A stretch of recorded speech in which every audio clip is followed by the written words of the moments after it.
মানিকগঞ্জের চরাঞ্চলের ভরসা ঘোড়ার গাড়ি।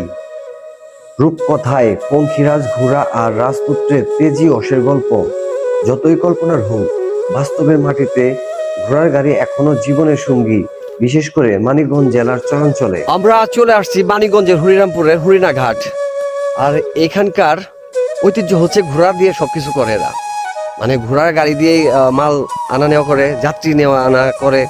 মানে এইসব জায়গায় আপনার না আসলে বুঝবেন না, এখানে সব ঘোড়ার গাড়ি দিয়েই হয়।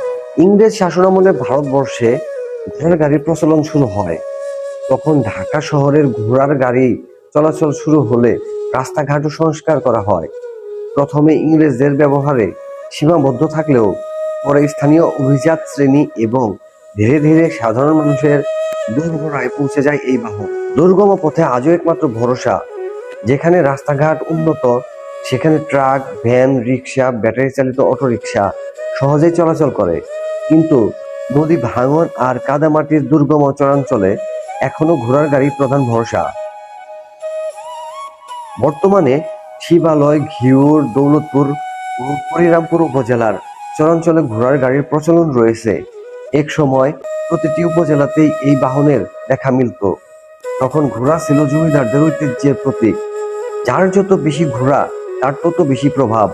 আর আজ সেই ঘোড়ার সঙ্গেই জড়িয়ে গেছে সংগ্রাম ও দারিদ্র্যের গল্প।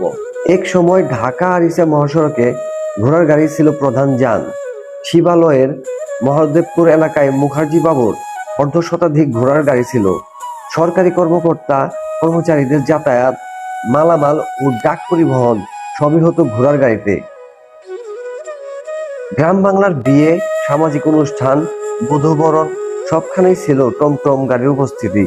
ঘোড়ার গাড়িতে বধূকে বাপের বাড়ি নেওয়া বা জামাই বউ আনা নেওয়া ছিল গ্রামীণ সংস্কৃতির অংশ।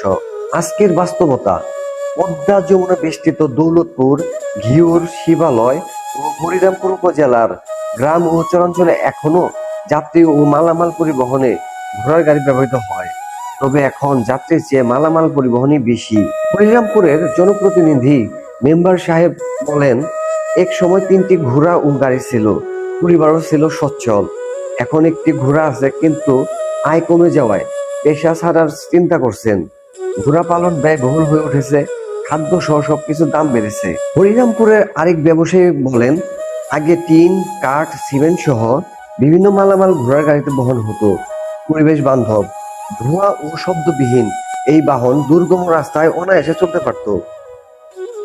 গ্রামীণ ঐতিহ্যের বাহক ঘোড়া ও ঘোড়ার গাড়ির প্রচলন টিকিয়ে রাখতে প্রয়োজন সরকারি উদ্যোগ, ভর্তুকি ও পরিকল্পিত সহায়তা, এমনটাই মনে করেন সংশ্লিষ্টরা। দুর্গম চরাঞ্চলের মানুষের জন্য ঘোড়ার গাড়ি কেবল একটি যান নয়, এটি জীবন জীবিকার অবলম্বন এবং গ্রাম বাংলার ইতিহাসের এক জীবন্ত স্মারক।